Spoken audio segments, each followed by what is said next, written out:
बड़े सौभाग्य की बात है कि आज टीचर्स डे है, उसी के साथ साथ आज गर्ल्स कॉलेज में गर्ल्स स्कूल में आने का सौभाग्य प्राप्त हुआ। इससे बड़ी बात मेरे लिए कुछ नहीं है, क्योंकि आज से पहले जहाँ भी मैं गया हूँ मिक्स था, लेकिन आज पहली बार जो है मैं गर्ल्स स्कूल में आया हूँ।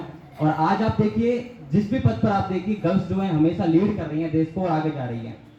अगर भारत देश की बात करें तो भारत देश का जो नाम है वो एक लेडीज के नाम पर है, एक महिला के नाम पर है। लेकिन अगर भारत देश के सर्वोच्च पद की बात करें तो आज कौन है उस पर? द्रौपदी मुर्मू। अगर संसद में बैठे हुए, भारत देश एक जो है सबसे बड़ा डेमोक्रेसी कंट्री बन चुका है, लोकतांत्रिक देश बन चुका है, लेकिन उसमें उस संसद में बैठी हुई वो महिला जो वित्त मंत्री है, उनका नाम क्या है? निर्मला सीतारमण। तो ये बड़े सौभाग्य की बात है कि आज महिलाएं जो है, लेडीज जो है खूब सारी तरक्की कर रही है, और ये बड़े सौभाग्य की बात है। और आज भारत देश जो है G20 की अध्यक्षता कर रहा है। लेकिन आप देखिए, जो उसका लोगो है कमल का, उसमें माँ लक्ष्मी विराजमान होती है, वो भी लेडीज हैं, वो भी महिला हैं। तो आज आप लोग कहां तक नहीं पहुंच पा रहे? आपने हर चीज को छू लिया है और आप आगे भी बहुत छूंगे। मैं 10 साल बाद आऊंगा तो पता नहीं आप कहां होंगे और मैं कहां पर होऊंगा। तो यही होगा, और आप डेफिनेटली आप बहुत आगे जाने वाली हो, बहुत कुछ करने वाले हो। लेकिन इसके बाद अब हम बात कर लेते हैं यूथ के बारे में, कि आजकल का यूथ का होना इंडिया डेवलपमेंट में कितना जरूरी है। मैं देखता हूं आज का जो युवा है वो क्लब पार्टी ज्वाइन करता है, वो रोटरी क्लब ज्वाइन नहीं करता है, वो क्लब पार्टी ज्वाइन करता है, वो अर्थ फाउंडेशन ज्वाइन नहीं करता है, वो हेल्पिंग हैंड्स ज्वाइन नहीं करता है। लेकिन जब तक वो क्लब पार्टी ज्वाइन करेगा और जब तक ये चीज ज्वाइन नहीं करेगा, तो I think India never be develop. Because संघ का होना, लोगों का होना बहुत जरूरी है यूथ एम्पावरमेंट के लिए, यूथ डेवलपमेंट के लिए, इंडिया डेवलपमेंट के लिए। भारत देश का अगर आप विकास, कौन कौन चाहता है? एक हाथ खड़े कर जल्दी। ठीक है, आप सब चाहते हैं भारत देश का विकास करना, है ना? तो आप सबको संघ में होना जरूरी है। एक साथ आइए, मिलकर काम करिए, जो भी आप कर सकते हैं भारत देश के लिए करिए। डेफिनेटली आप एक दिन भारत देश की पहचान बनाने के लिए एक दिन काम करेंगे। और एक चीज और मैं आपको बता दूं, आज भारत देश जो है करीबन 40% यूथ हैं अपने इंडिया में, 40% युवा हैं। लेकिन युवा जो है, कुछ युवा बहुत ज्यादा भटके हुए हैं, कुछ बहुत अच्छा काम कर रहे हैं, हेल्पिंग हैंड्स की तरह कुछ कर रहे हैं, रोटरी क्लब की तरह। तो डेफिनेटली अगर आप ये काम करते हैं तो बड़ा अच्छा होगा। लेकिन कुछ लोग गलत लाइन में जा रहे हैं, उसकी जगह अगर आप ये काम करते हैं तो डेफिनेटली बहुत अच्छा हो। और अगर मैं आपको बता दूं कि आप सब में से अभी तक पेड़ किसने लगाया? एक भी पेड़ किसने लगाया अब तक?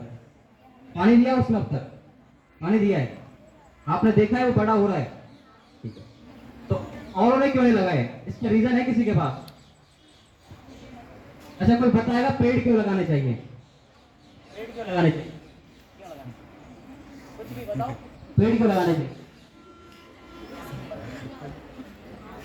आई think we are nervous, but मैं आपको बता दूं, पेड़ जब भी हम लगाते हैं, हम सबका मोटिवेशन ये होता है, हम सबका एम ये होता है कि वो हमें लकड़ी देगा, ऑक्सीजन देगा, ये सारी चीजें देगा, लेकिन वो हमें पूरा जीवन दान दे देता है। लेकिन एक चीज आपको बता दूं, श्रीमद् भागवत गीता में भी लिखा है कि पेड़ जो होते हैं वो बड़े परोपकारी होते हैं। वो आपसे कभी ये नहीं कहते हमें पेड़ पानी डालो। आपको जब भूख लगेगी, आप मम्मी से एक बार में आवाज लगा कह दो कि मम्मी खाना। लेकिन पेड़ ने कभी आपसे कहा है कि हमें पानी दो? सूख सूख के मर जाएगा, लेकिन आपसे ये नहीं कहेगा कि हमें पानी दो। पेड़ परोपकारी हैं, आप उनको पानी दोगे, वो आपको जीवन दान दे देंगे, लेकिन कभी आपसे ये नहीं कहेंगे कि हमें पानी दो।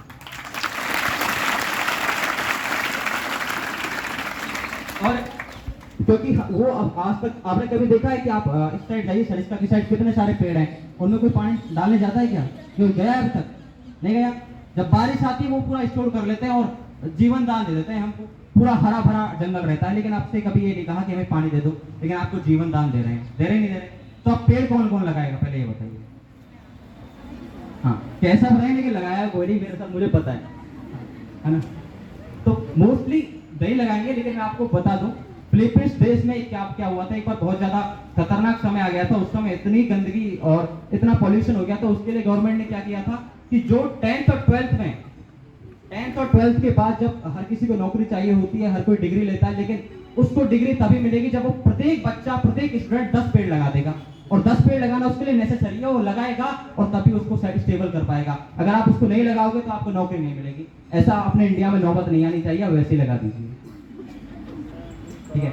और आप देखिए, मैंने भी कर्म ही किया है। मैं कभी एम लेकर नहीं चलता कि यार मुझे ये चाहिए तो चाहिए, तो चलो इसके रास्ते पे नहीं। कर्मण्यवाधिकारस्ते मा फलेषु कदाचन मा कर्म फल हेतु भ्रमोत संगो सत्व कर्मणि। That means you are not entitled to the fruits of your success. आप अपना काम कीजिए, डेफिनेटली सारी चीजें एक साथ होने लग जाएंगी, सब कुछ एक साथ होने लग जाएगा। आप बस कर्म कीजिए, जो आपको करना है आप करते रहिए, उसका फल आपको डेफिनेटली मिलेगा। Thank you so much. बहुत अच्छा